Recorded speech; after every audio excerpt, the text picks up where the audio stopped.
You're watching Eagle News America. I'm Ace Ramirez coming to you from Washington, D.C. It's Wednesday, April 7, 2021. We have updates from our correspondents across North and Latin America. May Davila in Ciudad de Panama tells us about the Hotels Association there urging its members not to host travelers from South America. Thomas Likeness in Edmonton, Alberta. People in Ontario, Canada being told, stay at home. Myla Simbulan in Swarthmore, Pennsylvania. Pennsylvania Department of Conservation and Natural Resources urging all residents to guard against increased danger of wildfire in Pennsylvania's 17 million acres of forest lands. May Ann Manzano Gorzon in Sicklerville, New Jersey. Elizabeth Seaport in New Jersey opens COVID-19 vaccination site. Rani Bayuga in Parisburg, Ohio. Ohio to simplify health orders and initiates vaccinations at workplaces and high schools. Catherine Fiesta in Delano, California. LA County and the CDC issue travel advisory for fully vaccinated individuals. Jairus Kayabyab in Corpus Christi reports about Texas Governor Greg Abbott's executive order to prohibit government-mandated vaccine passports. Michael Hudson in Seattle reports about Washington as the fourth strictest state when it comes to COVID-19 restrictions. And Jennifer Polintan in Nyack tells us about Filipino-American women entrepreneurs who have adapted to change brought about by the pandemic. Our coverage begins now.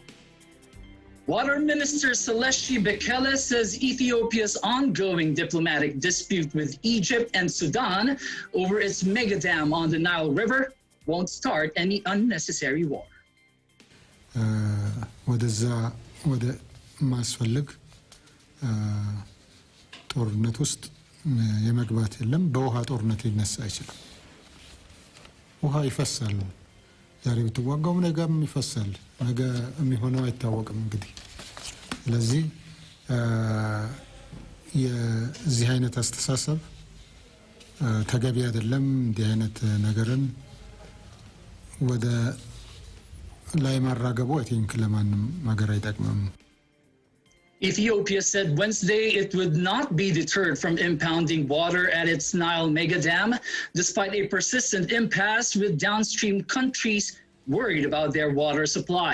The Grand Ethiopian Renaissance Dam has been a source of tension in the Nile River basin ever since Ethiopia broke ground on it in 2011. Downstream neighbors Egypt and Sudan view the dam as a threat because of their dependence on Nile waters, while Ethiopia considers it essential for its electrification and development. The latest round of talks concluded Tuesday in Kinshasa with no resolution to long-running disputes over how the dam will be operated. The reservoir has a capacity of 74 billion cubic meters. Filling began last year with Ethiopia announcing in July 2020 it had hit its target of 4.9 billion cubic meters, enough to test the dam's first two turbines, an important milestone on the way towards actually producing energy. The goal is to impound an additional 13.5 billion cubic meters this year. Meanwhile, Nepal is experiencing its worst fire season in almost a decade as huge blazes rage across the country's forests, engulfing the Himalayan nation in a shroud of brownish haze. According to monitoring site IQ air quality in the capital, Kathmandu, has been ranked on Tuesday as the worst in the world, with some international flights delayed as thick smoke blanketed the city. Spokesman for Nepal's National Disaster Risk Reduction and Management Authority, Udav Prasad Rijal, says the highest number of wildfires have been reported this season since records of such incidents were maintained 9 years ago. Officials say firefighters are working to bring the flames under control. The government says more than 2,700 wildfires have been reported in Nepal since November, 14 times higher than in the same period last year. Rijal says the winter season between November and February was drier than usual, increasing the risk. The wildfire season starts in November and lasts until the onset of the monsoon in June. Indonesia's disaster agency said the country's Navy readies hospital ships Wednesday to help treat injured survivors of a cyclone that has killed over 150 in the archipelago and neighboring East Timor.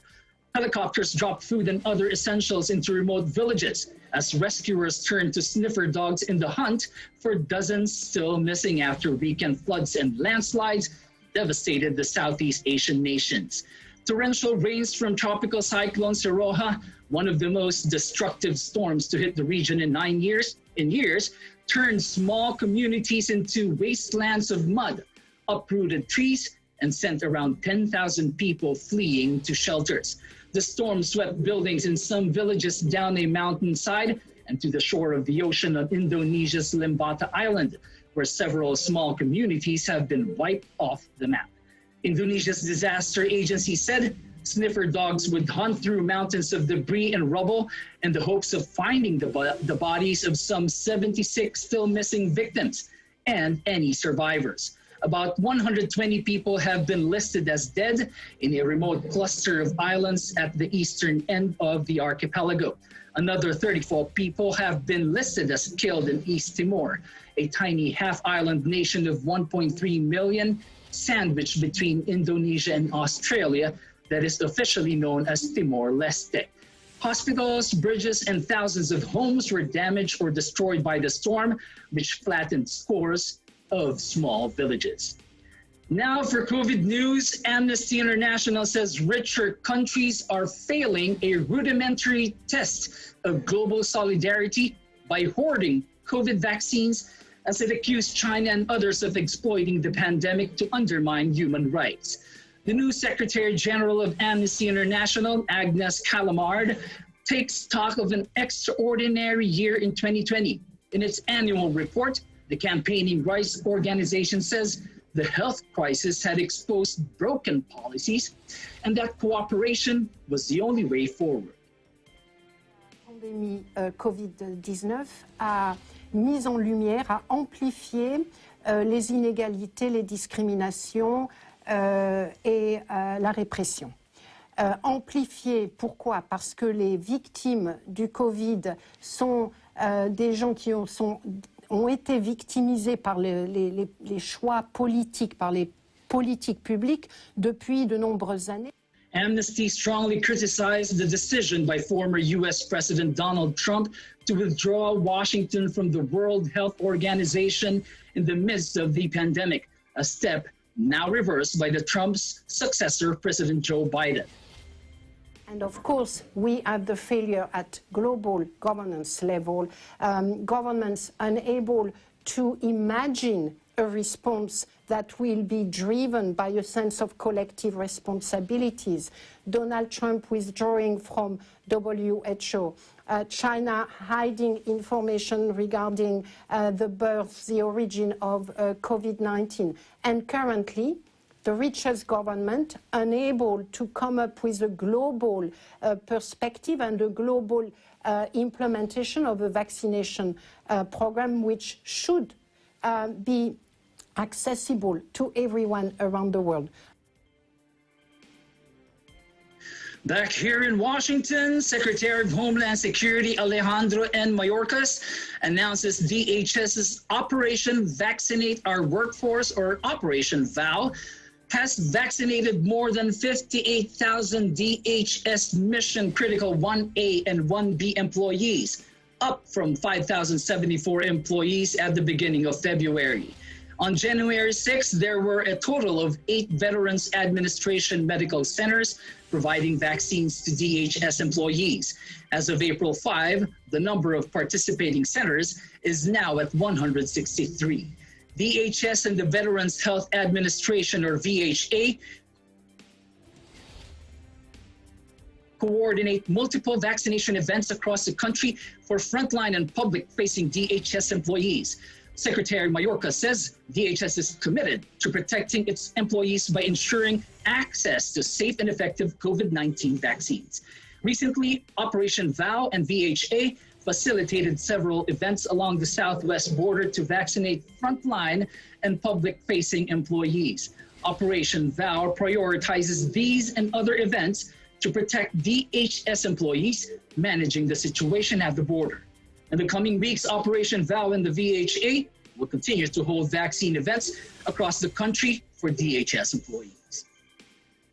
For today's COVID numbers, according to the Coronavirus Resource Center of Johns Hopkins University in Medicine, as of 6 p.m. Eastern Time, Wednesday, April 7th, the number of cases of COVID-19 reported worldwide is now over 132,557,000. Top 3 on the list of countries with recorded cases: U.S. has over 30.8 million, Brazil over 13.1 million, India over 12.8 million. To date, more than 2,876,000 have succumbed to this virus. The U.S. leads the countries with the most number of COVID-19 related deaths, with over 556,000. Brazil is next with more than 336,000, and Mexico has more than 204,000. When we come back, updates from Ciudad de Panama, Edmonton, Alberta, and Swarthmore, Pennsylvania. This is Eagle News America. Stay with us.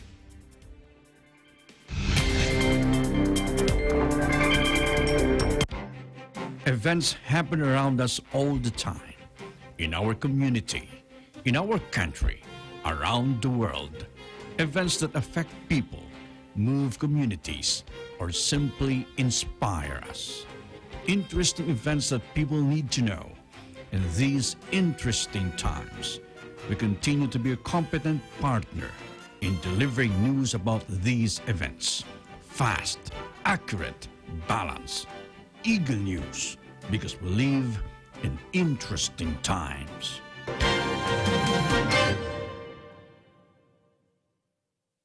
Look to NHK World Japan for news of the coronavirus outbreak across the globe.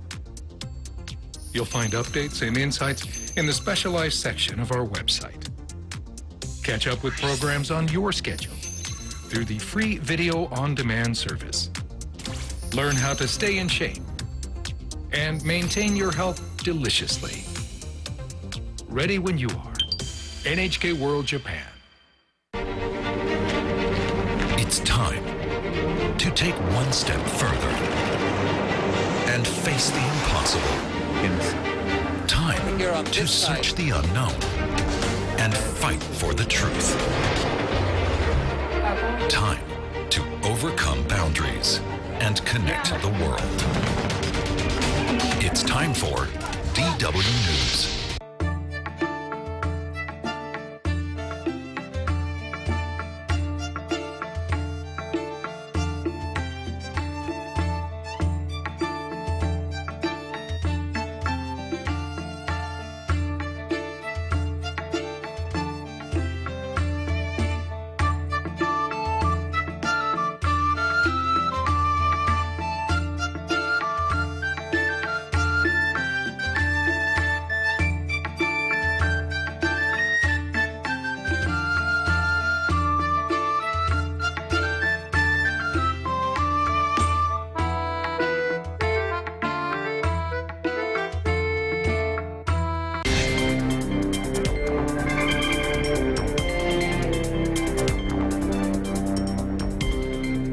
Watching Eagle News America, I'm Ace Ramirez in Washington.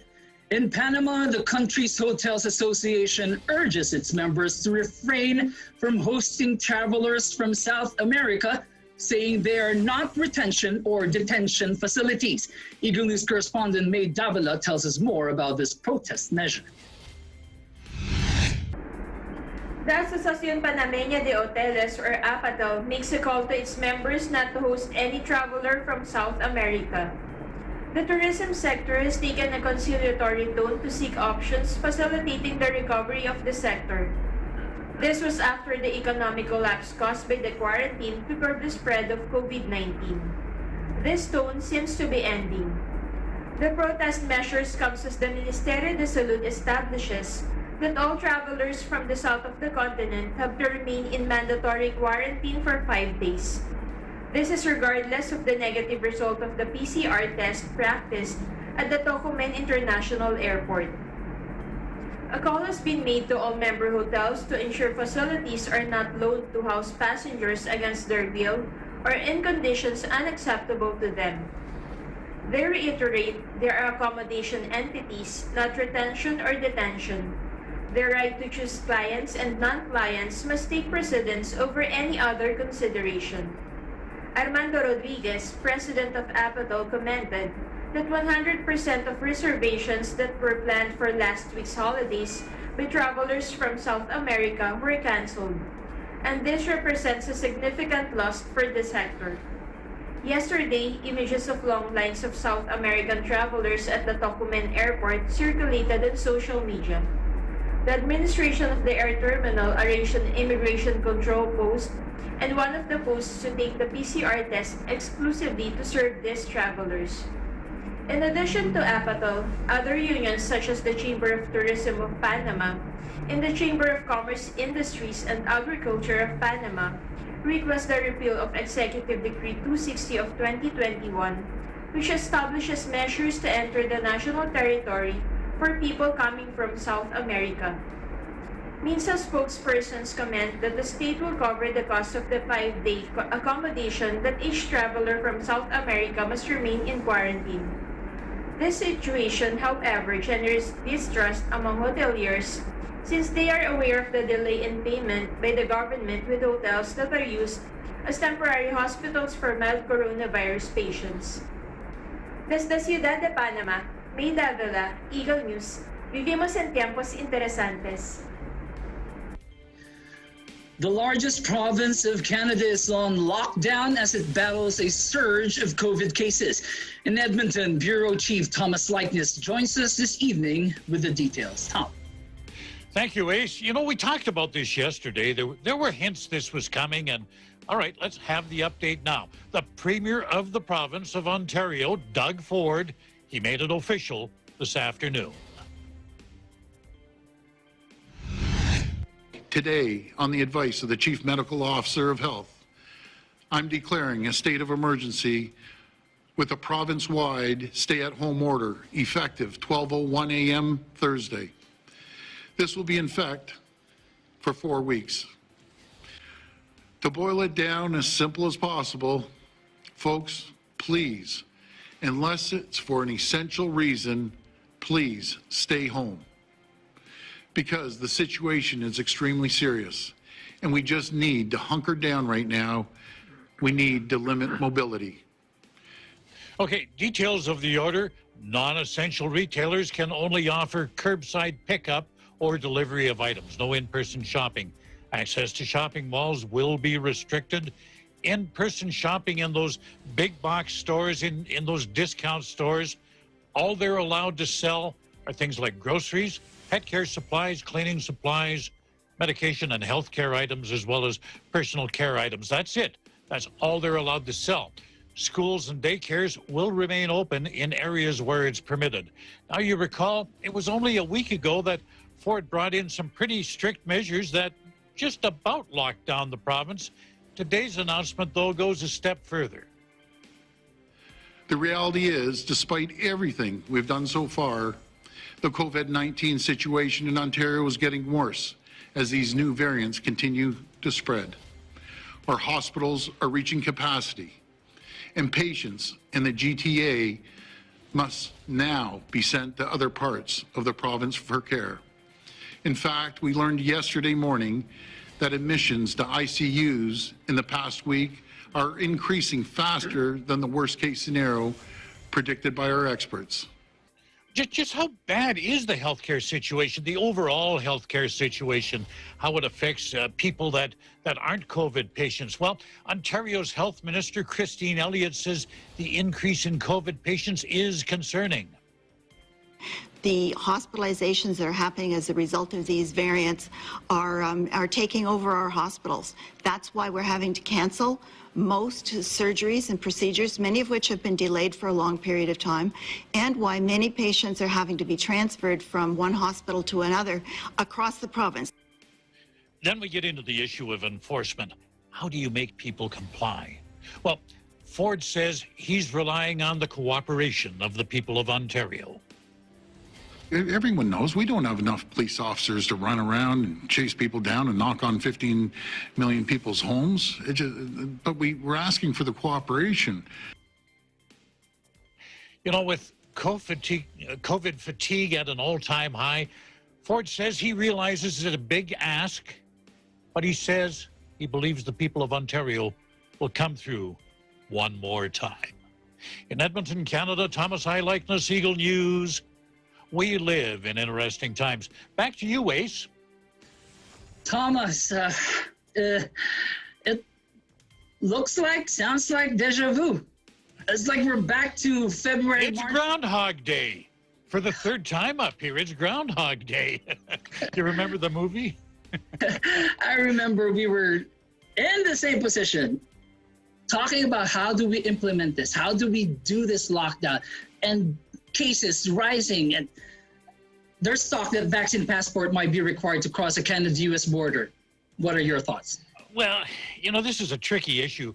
A little earlier today, I was watching a White House news conference. Press Secretary Jen Psaki has pretty much ruled that out. You know, there's just no appetites down there for vaccination certificates. She says Americans will not buy into a system that requires them to carry proof of vaccination. But up here, the door's still open to vaccine passports. Prime Minister Justin Trudeau doesn't appear to be opposed to the idea. He says Canada will work with other countries to ensure any form of vaccine passport is done properly. Now, proof of vaccination is already required for travel to certain countries where diseases are endemic. You must be able to prove that you've got the shots for that particular diseases. And that's been in effect for years, long before the pandemic. Right. I think, though, there's more opposition, though, to having to prove immunization domestically. It'd just be a nightmare if they require a passport to attend a concert, a sporting event, or any other large gathering. Ace? Mm-hmm. Just like how a lot of people negate the idea of vaccination. Yes, yes. Vaccine hesitancy, and I understand that's becoming a bit of an issue in some sectors of American society down there, Ace. That's right. That's true. I understand Alberta is in lockdown, true? Yeah, not quite as severe. And, you know, the reaction to this, it seems you can't please everybody or perhaps even anybody. 15 members of the government caucus, that's a quarter of the government caucus, sent a letter to the premier. He's their leader, saying, you're doing it all wrong. We shouldn't have restrictions. We should be opening up. And this is significant.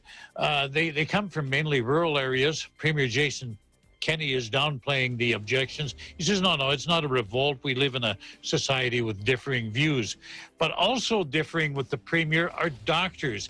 And these are doctors who are actually treating the COVID patients as they're admitted to hospital. They say the measures don't go far enough. They'd like to see the full lockdown like Ontario, complete with that stay-at-home order. Perhaps that will come. They say the moves we have put into place yesterday, it will slow the transmission of COVID, but in no way will it flatten the curve. The variants, and we heard from May Davila about that Brazilian variant. That's what's starting to cause the problems up here in Alberta. The variants are now the dominant strain, and they're just spreading like wildfire. But bottom line, the premier is not a popular guy today. Ace? And going back to that question, implementation. How are you going to implement that properly if you were lacking in authority in police and the police force? It's the ratio is not quite right. Yeah, they've got better things to do. I heard about the church in your province that was close to this. Yeah, yes, Ace. This morning, crews erected a fence around Grace Life Church. It's just west of my city, and this is to prevent access to the building. Now, this dispute has been going on for months. Dates back to December. It's an evangelical Protestant church. They hold large services every week. There's no social distancing, no masks, well above the 15% capacity that is allowed. Their pastor, his name's James Coates, spent a little over a month in jail for defying these orders. He refused bail, saying, no, I'm not going to comply with the order to stop holding large services. So he remained in jail. Now, this congregation has few supporters in the faith community. Leaders of other religions have called on the church to follow the rules. You know, in Alberta, there's no law against holding services, but you have to do it within the guidelines. You can't have more than 15% of the capacity of your people, of your congregation in your building. So why they just didn't hold multiple services, I don't know. And it's especially critical today. Today we reported more than 1,300 new cases, almost half of them caused by variants.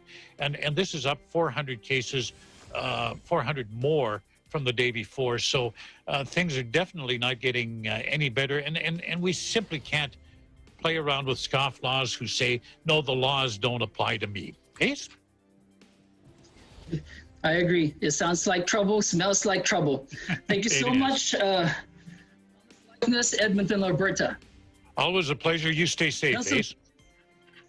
You as well. Pennsylvanians are urged to guard against wildfires this coming season. In Swarthmore, Bureau Chief Myla Simbulan has the details.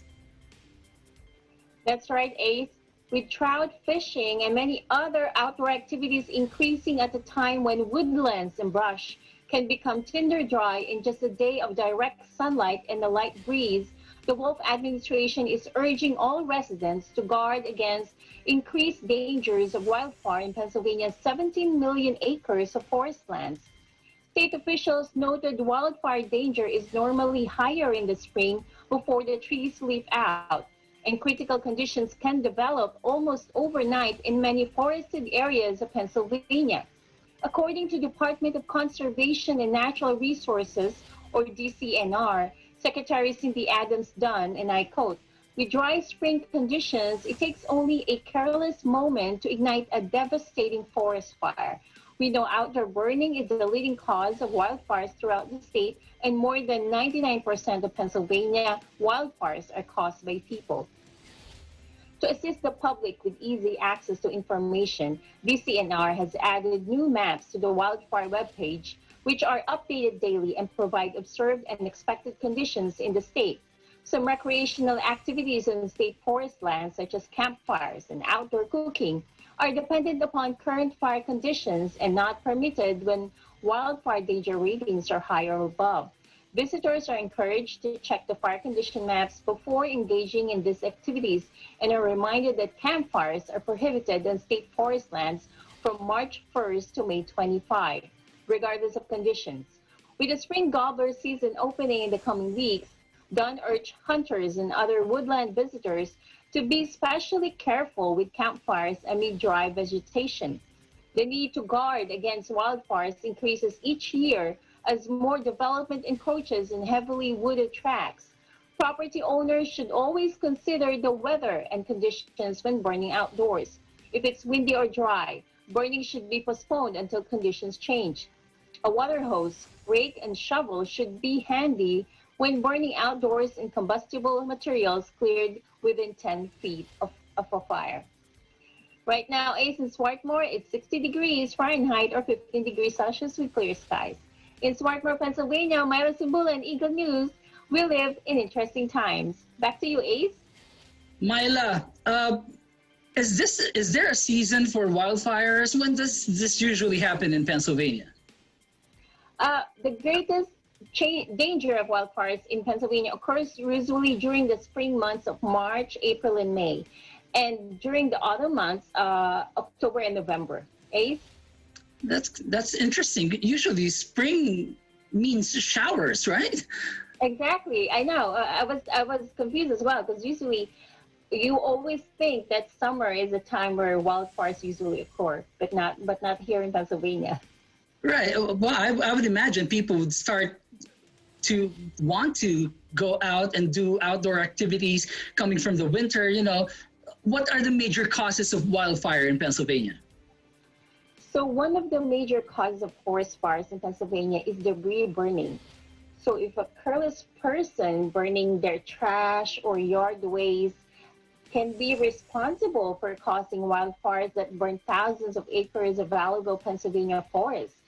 These fires they most frequently start in someone's backyard, and it will travel through dead grass and leaves into bordering woodlands or even your neighbor.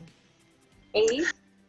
Which reminds me, back in the Philippines, you know, our parents, our neighbors would just sweep the leaves, gather the leaves, and then start a small fire there, not knowing it could really cause fire in the whole neighborhood or in the whole village.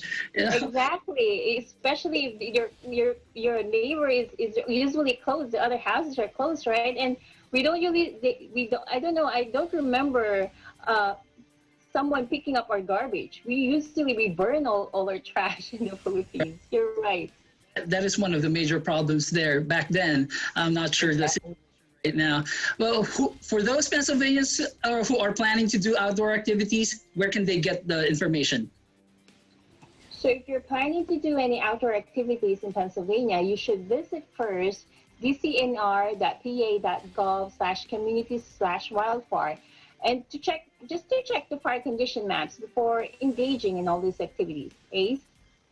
Thank you so much, Myla Simbulan, Swarthmore, Pennsylvania. Up next, updates from New Jersey, Ohio, and California. Eagle News America will return shortly.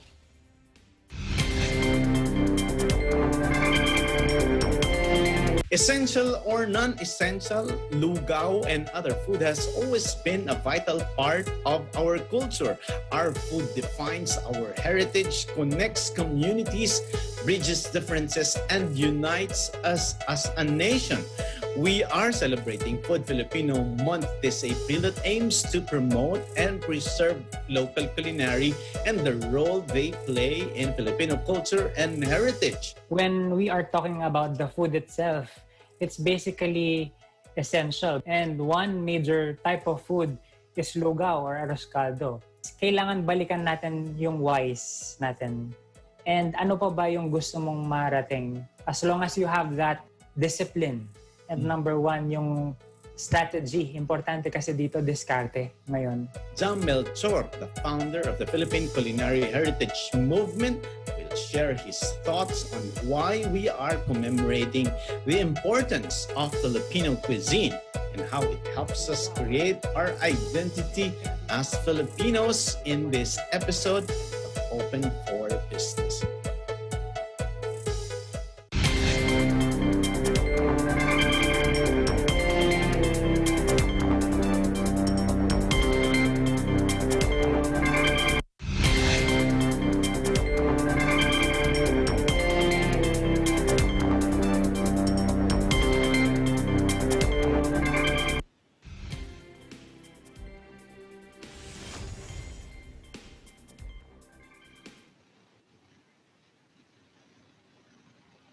No audio po.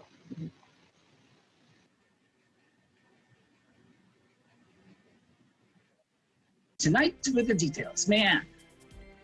Thank you, Ace. And a report from the Office of the Governor of New Jersey, 500 dock workers are scheduled to get COVID-19 vaccines at the Elizabeth Seaport Tuesday and Wednesday in an effort to help the seaport's employers return to pre-pandemic staffing levels. Governor Phil Murphy attended the opening of the mass vaccination event, which is sponsored by the International Longshoremen's Association and Seaport Employer Group New York Shipping Association. Governor Murphy said staging the event at the seaport allowed the dock workers to easily fit a vaccine into their schedule. Governor Murphy said looking at the concentration of the workforce in the seaport, he thought that the mass vaccination makes sense. He also praised the International Longshoremen's Association and the New York Shipping Association for doing a great job. The vaccination effort comes roughly 1 week after New Jersey opened the vaccination roster to all transport and logistics employees. Pharmacy chain CVS is administering the Johnson & Johnson vaccine to the dock workers at a building owned by the Port Authority of New York and New Jersey. John Nardi, president of New York Shipping Association, said that there were about 30 more requests for vaccine appointments beyond the 500 originally planned. He said about 500 dock workers already got vaccines at their own and another International Longshoremen's Association local arranged separately for its 300 members to get vaccines. With a 2-day vaccination drive, he said about 1/3 of the roughly 4,000 port employees who move containers and handle repairs and maintenance will be vaccinated.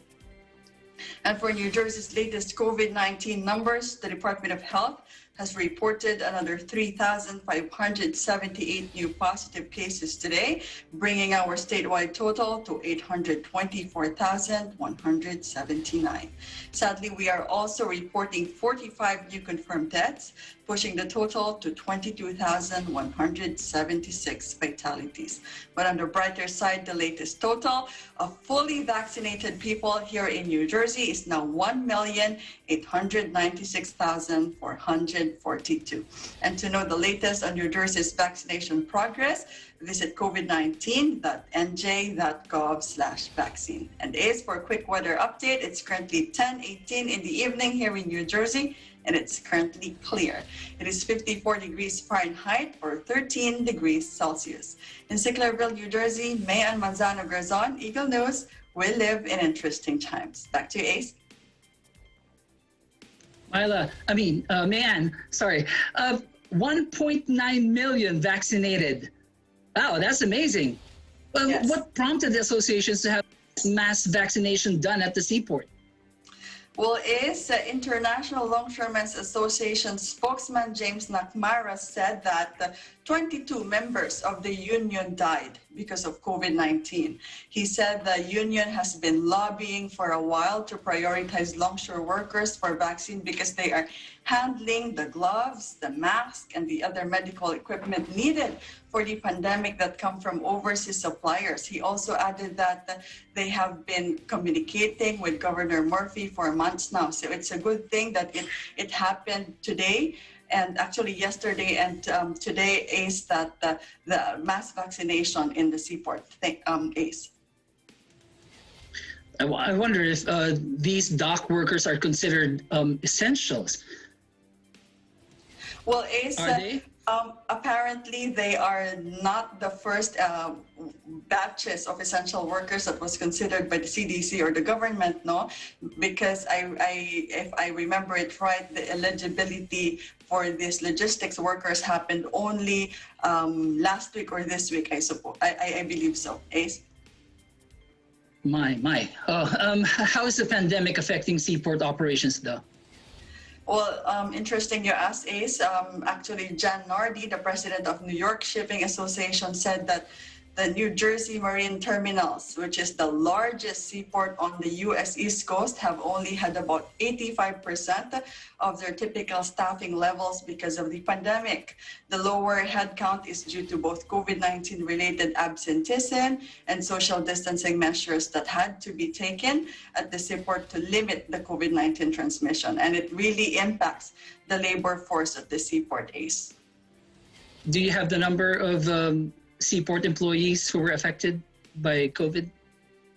Since the beginning of the pandemic, Jan Nardi said that 1,300 dock workers either contracted COVID or had to quarantine due to exposure. And there are currently 91 dock workers that are not on the job due to COVID. Ace? Thank you so much, May Ann Manzano Guerzon, Sicklerville, New Jersey. Thank you, Ace. Goes back to full in-person instruction, no increase in COVID-19 cases, and more residents receiving the vaccine, the state of Ohio is simplifying its health orders. In Parisburg, Rani Bayuga has the details. Rani. Thank you, Ace. Throughout the month of March, new cases of COVID-19 in Ohio remained relatively flat at 150 cases per 100,000 in population. Nearly 30% of the state's population have received at least one dose of the vaccine. Currently, there are more than 3,833,939 Ohioans vaccinated. And several school districts here are now back to in-person learning. Yesterday, the director of the Ohio Department of Health has rescinded various orders and issued more simplified orders to continue to enforce social distancing and wearing a mask. However, Ohio remains vigilant in monitoring the new COVID-19 strains affecting neighboring states such as Michigan, as in cases are occurring at the border of Michigan right now. So we are seeing increases near the border. Dr. Vanderhoff of the Ohio Department of Health says Ohio remains in the race against the virus that is now more contagious. New cases of COVID-19 is now at 1,030,864. In the last 24 hours, we had an addition of 2,064. Total deaths at 18,741. In the last 24 hours, 0. We've been keeping this trend for about at least 6 weeks now. Governor Mike DeWine announces that we will receive increases in its vaccine allotment and will target where Ohio is seeing spikes in increases of COVID-19 cases. Ohio is seeing some increases to 167 new cases per 100,000 in population. There are 55 counties that are being closely monitored as they are currently in public emergency level 3. And Governor Mike DeWine also asked local health departments, vaccine providers, and to coordinate with high schools and offer up the Pfizer vaccines to teens 16 years old and older. At the beginning of April 12, workplace vaccinations clinics throughout Ohio will open, coordinating with local employers, labor unions, and other organizations. In other news, Governor Mike DeWine and Lieutenant Governor John Husted were in Cleveland today to announce a broadband pilot program that will provide low-cost, high-speed internet access to some 2,000 families in East Cleveland. The governor intends to extend the program by coordinating with other local governments, schools, businesses, and nonprofits to make low-cost, high-speed internet available to everyone. Lieutenant Governor John Husted has stated, as soon as I learned that most families in East Cleveland didn't have access to high-speed internet, I told the Innovate Ohio team, we've got to fix this. Some $650,000 funded by companies such as Broadband Ohio, Cuyahoga County, Eaton Corporation, GE Lighting, and Savant Company, Greater Cleveland Partnerships, Innovate Ohio, Microsoft, and PCs for People funded the internet initiative. Perrysburg, Ohio, Ronnie Bayuga, Eagle News. We live in interesting times. Back to you, Ace. Ronnie, what's the plan? What's Ohio's plan for economic recovery? You know, Ace, they've been working really hard, Lieutenant Governor John Husted, along with Governor Mike DeWine, to attract businesses into Ohio. We've been recognized as a good place to invest by many companies, and the governor also requested for the federal assistance for the small businesses here in Ohio, as well as investments of for the next fiscal year of nearly $1 billion just to invest on Ohio businesses.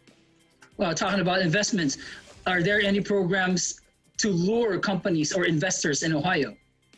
They are trying to attract as many companies to come here. And again, they were awarded that, they were recognized Ohio's workforce. They're very highly educated and trained workforces, and that's attracting a lot of companies. So one of the programs they have is called Tech in Ohio, or Tech Cred in Ohio, which allows companies to give their employees additional training to get IT training online. And those are great programs that they're doing here in Ohio. Thank you so much, Ronnie Bayuga, Perrysburg, Ohio. Thank you, Ace. Fully vaccinated and wanting to travel, the Centers for Disease Control has updated its travel advisory. Eagle News correspondent Catherine Fiesta has the details. Thank you, Ace. Throughout the past year, many countries and popular vacation sites have been on strict travel advisories or discouraging non-essential travel. The Centers for Disease Control and Prevention recently updated their travel guidelines to account for vaccinated travelers. Significant decreases in confirmed COVID-19 cases and the ramping up of vaccination efforts helped move Los Angeles to the orange tier of the state's blueprint for reopening and recovery from this pandemic. Now, in this less restrictive tier, Los Angeles County updates its travel advisories as well in line with the CDC guidelines. According to this updated travel advisory by the County of Los Angeles Public Health Department, fully vaccinated travelers pose less risk, so they are permitted to travel without having to be tested nor quarantined when arriving back to Los Angeles County, as long as they show no signs or symptoms of COVID-19. Travelers who have not been fully vaccinated need to quarantine for 7 full days after their travels if they have a negative result on a COVID-19 test obtained 3 to 5 days after arriving back to the county. Those who choose not to be tested after their arrival from their travels need to quarantine for a full 10 days. Everyone, including those fully vaccinated, is required to monitor themselves for any symptoms of COVID-19 for 14 days after their travels. If symptoms occur, the traveler should be tested for the coronavirus and isolate as required. Barbara Ferrer, the LA Public Health Director, states, quote, "I want to commend everyone for the tremendous progress we have seen over the last 2 months. Cases, hospitalizations, and deaths are down to numbers we have not seen since the early days of the pandemic, and we are now officially in the orange tier, meaning more businesses and activities are open. With more variants, increases in cases across the country and much of the world, and lots more intermingling here in LA County, we will need to continue following public health safety measures if we want to hold on to our gains. So it makes sense to be clear about what it will take to continue the recovery journey and to remain committed to following the essential safety measures. Wear a mask, stay 6 feet apart from others while in public, wash your hands, and please get vaccinated when you're eligible," unquote. In Delano, California, Catherine Fiesta, Eagle News. We live in interesting times. Back to you, Ace. Okay, Catherine, how do we define, or how does the CDC define fully vaccinated traveler, as mentioned in your report? Ace, to be categorized as fully vaccinated, one must have received both doses of the Pfizer or Moderna vaccine or the 1 dose of the Johnson & Johnson vaccine, and at least 2 weeks have passed since the administration of that last dose. When meeting those 2 requirements, then the traveler falls under the CDC and public health definition of being fully vaccinated. Ace? There. So that's the kicker. The two weeks should have passed after your second vaccine or your only vaccine from Johnson & Johnson. But now that LA County is in orange tier, what are the changes being made to the businesses? Are they opening up 100% or what's happening? So Ace, Angelinos are ecstatic that the capacities in their favorite places are increased as a result of the county moving again to another less restrictive tier. To name a few, movie theaters, restaurants, museums, zoos, and aquariums will now be able to seat at 50% capacity compared to only 25% just last week. Indoor gyms and fitness centers will have their capacity increased from 10 to 25%. So many residents are running, if not walking, on this path to recovery and back to some kind of normalcy again. Ace? Thank you so much, Catherine Fiesta, LA County. Up next, stories from Texas, Washington State, and New York. Eagle News America. We'll be right back.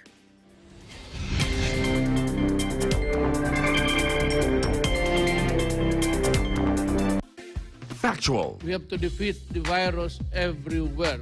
Timely information. Balanced, not only in the country, but also abroad. I'm certain of one thing. Interviews that people need to know. Watch Aguila Pilipinas, a one-hour newscast of reports coming from regional hubs in Luzon, Visayas, and Mindanao. Know the important updates in Asia in ASEAN in Focus.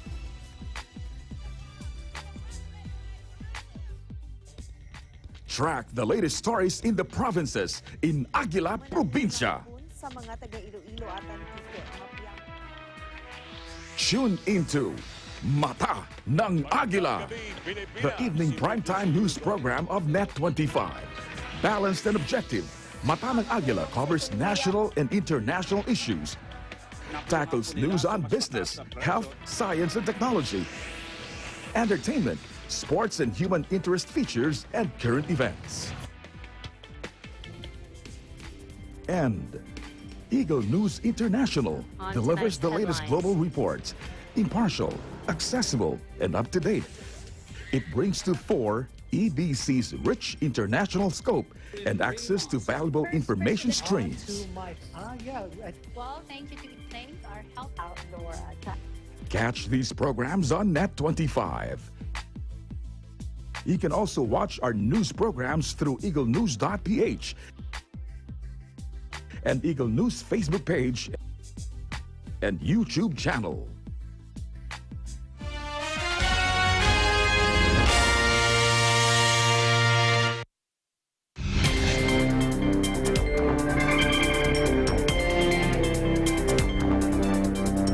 Welcome back. This is Eagle News America. I'm Ace Ramirez in Washington.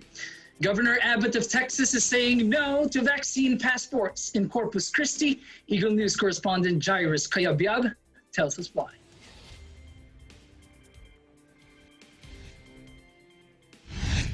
Thank you, Ace, and howdy from the Lone Star State.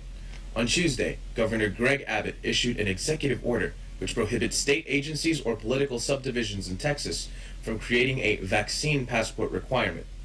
In other words, creating conditions where a person can only receive services based on an individual's COVID-19 vaccination status. The order also prohibits organizations that receive public funds from requiring consumers to provide documents of vaccine status in order to enter a place or receive any service. Governor Abbott stated, "Every day, Texans are returning to normal life as more people get the safe and effective COVID-19 vaccine. But, as I've stated all along, these vaccines are always voluntary and never forced." He also mentioned that the government should not require any Texan to show proof of vaccination and reveal private health information just to go about their daily lives. That is why I have issued an executive order that prohibits government-mandated vaccine passports in Texas. We will continue to vaccinate more Texans and protect public health, and we will do so without treading on Texans' personal freedoms. Stay tuned to Eagle News for further updates. In Corpus Christi, Texas, I'm Jairus Kayabyab, Eagle News. We live in interesting times. Back to you, Ace.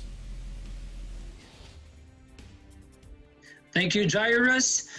The Evergreen state is ranked fourth strictest in the country when it comes to COVID-19 restrictions. Eagle News correspondent Michael Hudson files this report. Thank you. So before we talk about our main story tonight, I wanted to share with you some of our current COVID-19 numbers here in the state of Washington. So as of right now, we are at 373,000 total cases with 5,350 deaths. With that being said, though Washington state has already opened the majority of businesses to a 50% capacity, according to a new study, it ranks as the fourth overall strictest state as it relates to the COVID-19 restrictions. Trailing only Vermont, Virginia, and Delaware, the state of Washington's economy took the least hit during the entire COVID-19 pandemic ordeal. Here are other ranks as it pertains to the COVID-19 restrictions. As you can see on the screen here, mask requirements of which Washington was the 18th least strictest state. Large gatherings of which Washington was the 39th least strictest state, and reopening of non-essential businesses of which Washington was the 27th least strictest state. Reopening of restaurants and bars of which Washington was the 47th strictest state. With these restrictions in place, Washington has still been seen an uptick in overall cases, but due to the recent delivery of vaccines, the death toll has declined dramatically. So we'll be sure to keep you up to date with any future stories related to our state. Reporting from Seattle, I'm Michael Hudson, Eagle News. We live in interesting times. Back to you. Thank you, Michael. 4 Filipino-American women entrepreneurs have been recognized by the Consulate General in New York for their outstanding resilience during the pandemic. In Nyack, Jennifer Pulentan has the story. The Philippine Consulate General in New York continued their celebration of National Women's Month with a forum entitled We Are Strong, Fil-Am Women Entrepreneurs Making Change Work. A panel of 4 successful businesswomen shared their stories on how they overcame challenges and adapted their businesses during a year-long pandemic. It is our honor to present to you the second Fil-Am Women's Entrepreneurship Forum. Let us listen to the amazing stories of Ms. Barbara Porda, founder and director of STEM Beginnings, a school in Massachusetts pioneering introducing STEM to children. Aya Faroni, founder and designer of Aya's Threads, sustainable and ethical fashion brand. We also have with us this evening 2 amazing nurses, Ms. Marie-Chris Dinopol and Ms. John Calando, co-founders of Bilao, the newest Filipino restaurant in the Upper East Side, which they opened at the height of the pandemic. For people looking to start their own businesses, listen to their words of advice for entrepreneurs. I really love to teach. I mean, that's really my passion. And I think, especially when it comes to teaching, it's not something that you can just build upon. I mean, you need to be patient. You need to love, and I'm not just talking about starting a STEM program. It could be starting any business that you might want to start off with. Find your passion. Find what excites you. Find what you're good at, and then you build up from there. Families see, or clients see that you are very passionate about what you're doing. They're gonna easily trust you, and they're gonna keep coming back. It's our first time having a Filipino restaurant. It's not about being frightened with all the failures, because failures are just stepping stones to become a better person. If we will fail with something, it's because God has something better to offer us. So yeah, just give our best all the time. We just have to be patient. I know during this difficult time, we can only rely to ourselves. Never compare yourself to others. Just be inspired by them. I would like to say 4 things that you need to focus on at first is, like Barbara said, finding your purpose. Also, expand your network, market your brand, and don't be afraid to scale your business. And dream bigger. Don't give up. You're stronger than what you think, and you got this. Definitely try to invest in technology and digital marketing, like what we did during the pandemic. The marketing landscape is evolving rapidly, and more consumers definitely have shifted into the digital consuming behavior, especially during the pandemic. And I think that shift is likely to stick. To hear more about their personal inspirations and challenges, you can watch the full hour-long forum on the Facebook page of the Philippine Consulate General in New York. In Nyack, New York, Jennifer Pulentan, Eagle News. We live in interesting times. Thank you so much, Jennifer Pulentan, New York. As always, at the end of every broadcast, we do not forget to recognize the efforts of our healthcare workers, first responders, and essential workers, and entrepreneurs by giving them a round of applause. Thank you for being our modern-day heroes.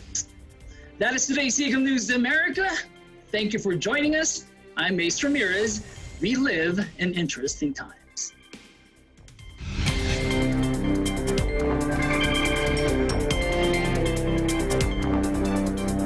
Start up your weekday mornings with edutainment, news, and information kasama ang inyong paboritong Net25 shows. Samahan ang inyong paboritong morning barkada sa Pambansang Almusal at 5 a.m.